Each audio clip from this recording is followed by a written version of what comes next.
अवगुण है। अगर दीक्षा के बाद भी मुझे जाने अनजाने में कोई पाप कर्म बन गए, नहीं, बस वाणी से बस न किसी की निंदा कीजिए। वाणी को तो काबू में किया जा सकता है ना, हमारा मन हो रहा हम इनकी निंदा करें।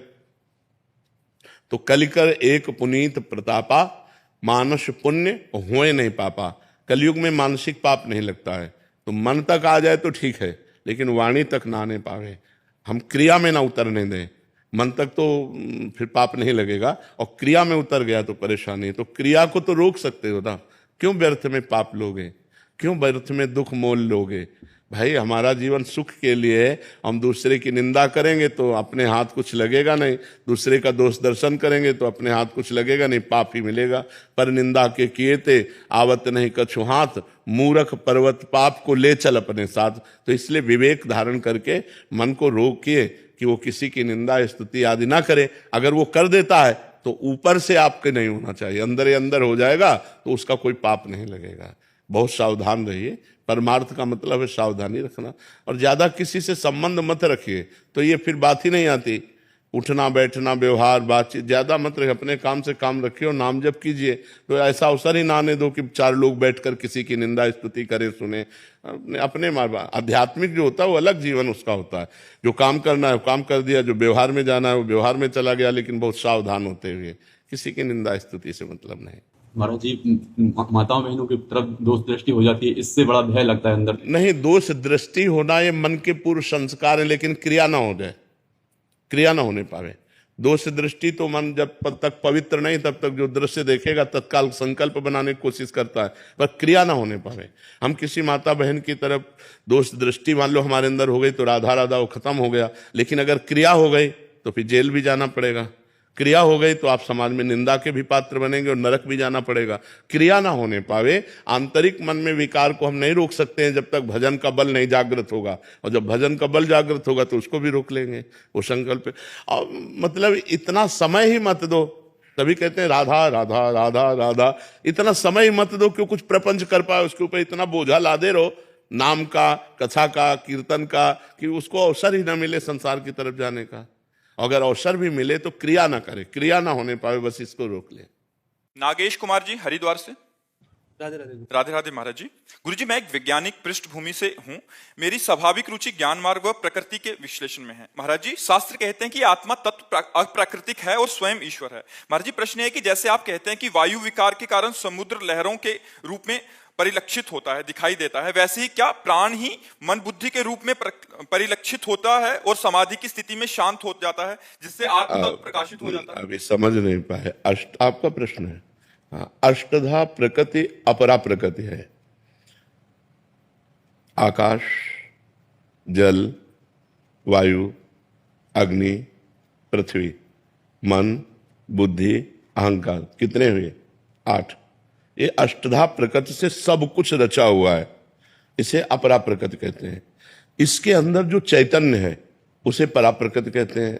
जिसको आसक्ति शरीर में हो गई तो उसे जीवात्मा कहा गया।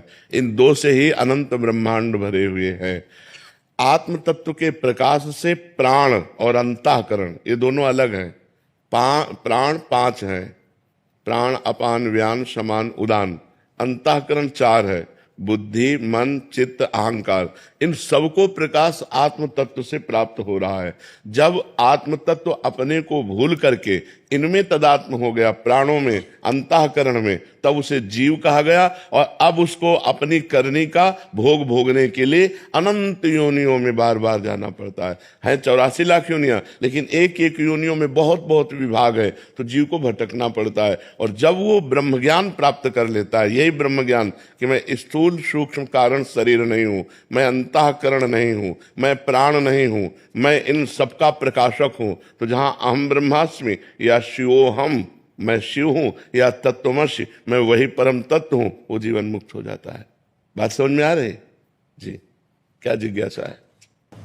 मैं यही जानना चाह रहा था गुरुजी, जो प्राण है क्या वही अभिव्यक्त होता है बुद्धि और मन के रूप में? प्राण एक प्राकृतिक वस्तु है, वो चिदानंद नहीं है, लेकिन उसमें जो चेतना है वो चिदानंद के फोर्सेस। जैसे ऐसे पर्दा किया और यहां एक बड़ा सा चुंबक रख लिया और इधर लोहे की सामग्री डाल दी गई।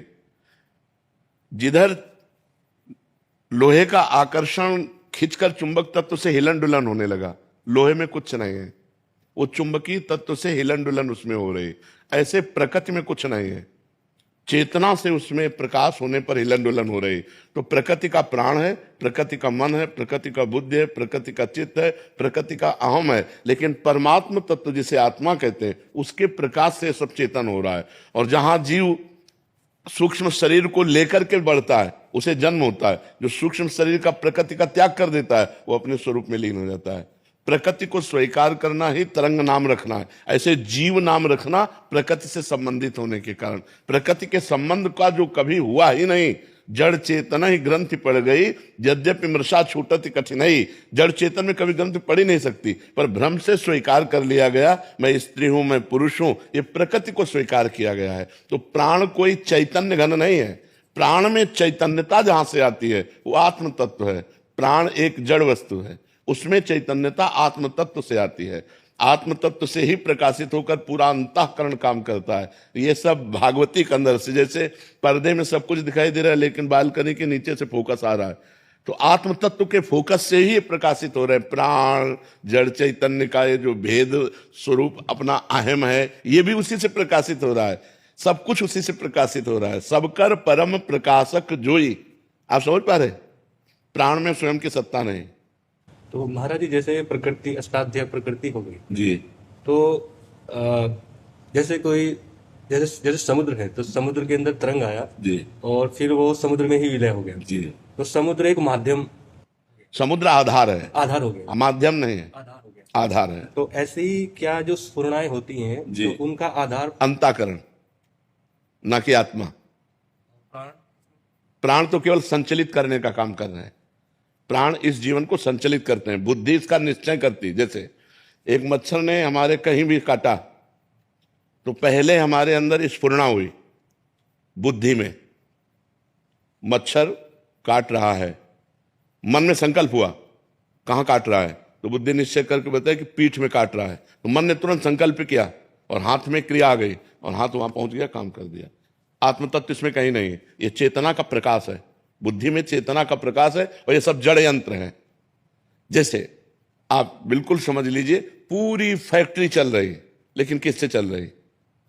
बिजली से। ऐसे ही आत्म तत्व से सब क्रियाएं हो रही हैं, सब क्रियाएं नाना प्रकार, और इतनी विचित्र क्रियाएं हो रही हैं कि अगर विवेक ना हो तो आपको समझ में नहीं आएगा। जैसे एक बिजली है ठंडा कर रही है, एक बिजली है प्रकाश दे रही, एक बिजली है हीटर में गर्मी दे रही।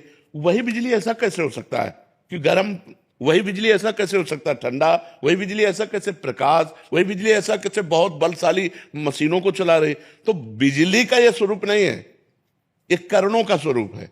बिजली जिस करण में गई वैसे ही स्वरूप हो गया, ऐसे आत्म स्वरूप।